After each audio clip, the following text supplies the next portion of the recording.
गायत्री मंत्र वेदों की माँ है, माता। ये मंत्र सब वेद में है, चारों वेदों के अंदर गायत्री मंत्र है, सबसे बड़ा मंत्र है, बहुत इसका महत्व है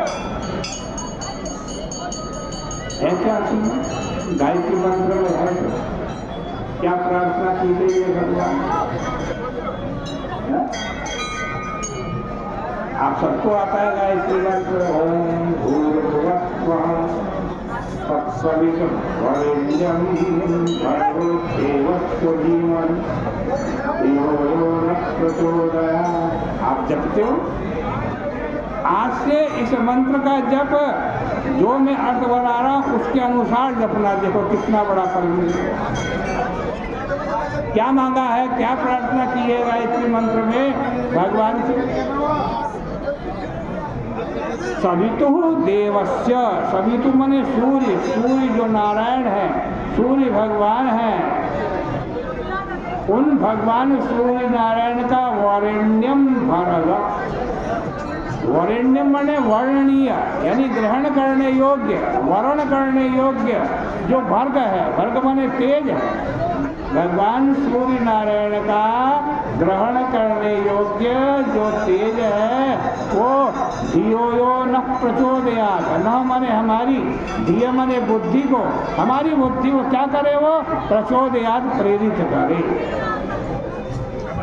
केवल एक ही मांग मांगी है इस मंत्र में, न धन मांगा, न पद मांगा, न पुत्र मांगा, न और कोई दुनिया की चीज मांगी, एक ही चीज मांगी है भगवान सूर्य नारायण, आप मुझे कुछ मत देना, एक चीज दे दो, केवल आपका जो तेज है ना वो मेरी बुद्धि को प्रेरित करे। मेरी बुद्धि किससे चले? सूर्य नारायण के तेज से चले। आप जब भी कभी चाहे किसी के भी मंदिर में जाओ, विष्णु भगवान के मंदिर में जाओ, शंकर जी के मंदिर में जाओ, दुर्गा मैया के मंदिर में जाओ, एक ही प्रार्थना करना जो गायत्री मंत्र में कही गई है।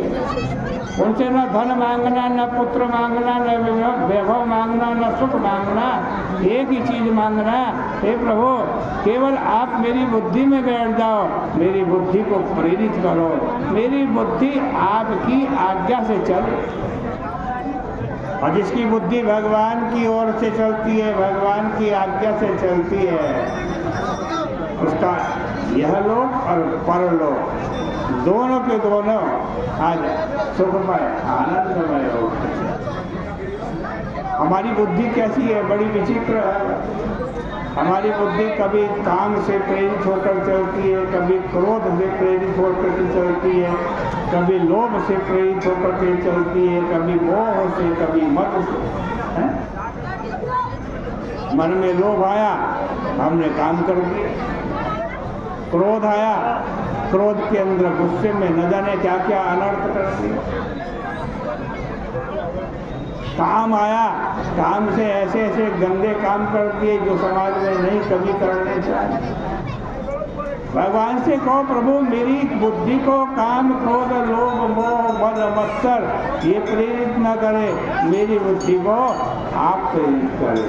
आपके तेज से मेरी बुद्धि प्रेरित हो, और जिसके तेज से जिस भगवान के तेज से जिसकी बुद्धि प्रेरित होती है उसका मंगल ही मंगल है, उसका कल्याण ही कल्याण है।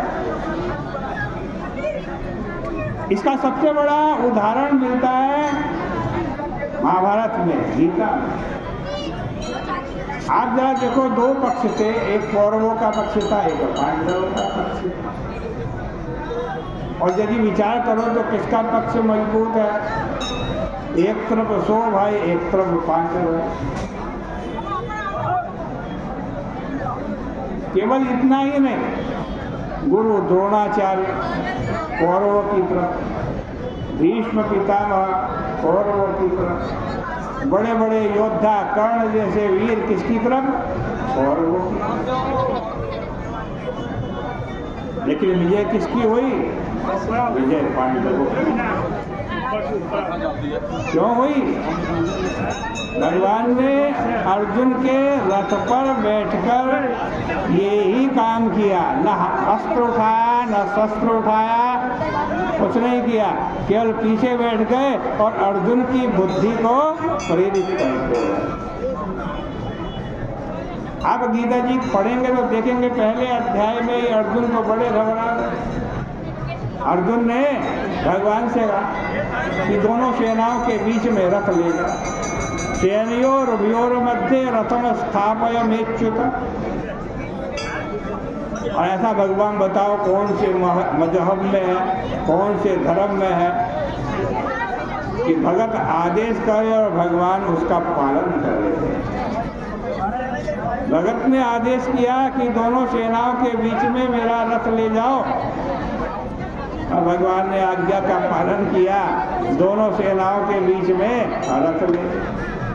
अब अर्जुन ने देखा कि मुझे किस किस से लड़ना है।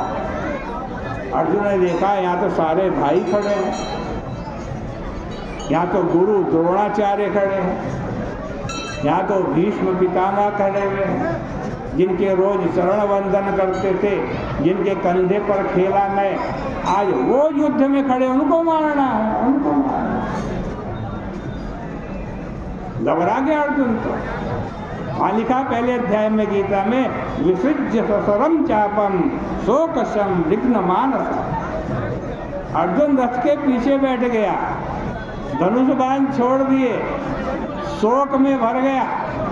उसी दिन महाभारत का युद्ध पांडव हार जाते यदि कृष्ण न होते।